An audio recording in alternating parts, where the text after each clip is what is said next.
বর্তমানে চলমান আলোচনায় গত 9 ফেব্রুয়ারি যুক্তরাষ্ট্রের সাথে যে পারস্পরিক বাণিজ্য চুক্তি সই হয়ে গেল, এটা নিয়ে ব্যাপক সমালোচনা, ক্ষোভ, বিক্ষোভ, প্রতিবাদ এগুলো অব্যাহত আছে।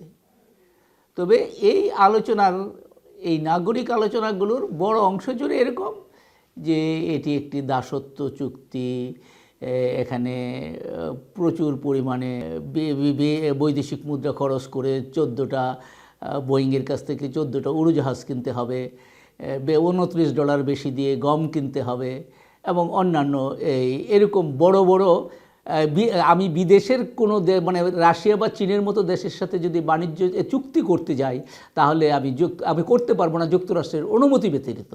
মানে এটি কিন্তু একটা সার্বভৌমত্ব ক্ষুণ্ণ হওয়ার প্রশ্ন, যে আমি বাণিজ্য চুক্তি অন্য দেশের সাথে করতে পারবো কিনা এটি নির্ধারণ করবে মার্কিন যুক্তরাষ্ট্র। তো এগুলো অবশ্যই যথাযথ তথ্য, তবে জনপ্রিয় আলোচনা।